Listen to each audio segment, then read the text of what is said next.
Have you ever pondered the profound symbolism woven into the mythology of ancient civilizations?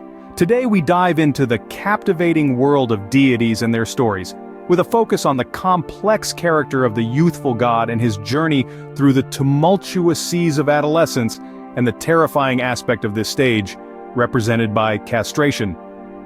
The organic nature of the castration of Adonis, Attis Tammuz, also known as Dumuzi, and Dionysus is part of their rites of passage into adulthood. The young lover experiences an orgy, and in the throes of ecstasy his ego dissolves and ascends through a spiritual death. At this level, orgasm and death come together, much like they do with castration. For the young god with his fragile, underdeveloped ego, the positive and negative aspects of sexuality are dangerously close. When he is in a sensory intoxication, his ego succumbs and he returns to the womb of the formidable mother, regressing to a pre-ego state. He experiences not the primal exposure of nakedness from the earliest stage, but the deathly ecstasy of sexual exposure belonging to a later stage whose motto is the pain after sexuality. Sexuality here implies the loss of the ego in submission to the female, which is a typical or rather archetypal experience of adolescence. Because sex is experienced as the phallus and the powerful transpersonal womb, the ego is humbled, succumbs, and is drawn into the charm of egolessness.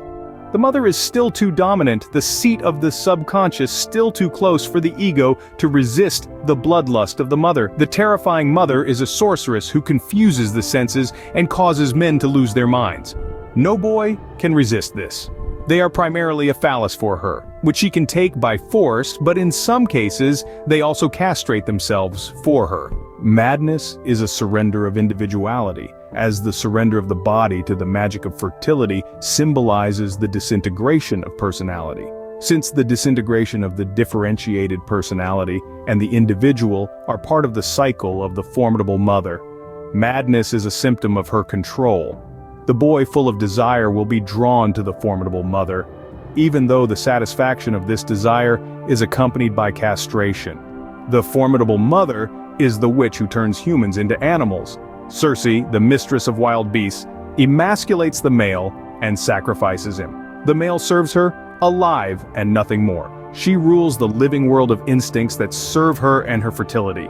This explains the theriomorphic or beast-like male partners of the formidable mother, her priests, and her victims. That's why the males of the formidable goddess who prostituted themselves in her name were called dogs and wore women's clothes. For the formidable mother, the heavenly boy signifies happiness, fertility, and pride, but she remains unfaithful to him and brings him nothing but trouble. As the male ego consciousness becomes stronger, it becomes more aware of the cruel, dull, and emasculating nature of the formidable goddess. In essence, we have unearthed the potent symbolism of the youthful god's journey through adolescence, the terrifying aspect of castration, and the relentless cycle of the formidable mother. This intricate tapestry of myth and symbolism sheds light on the archetypal experiences of adolescence and the complex dance between ego and transpersonal forces. It is a testament to the timeless wisdom of our ancestors, who used myth and symbol to understand and navigate the intricate labyrinth of human existence.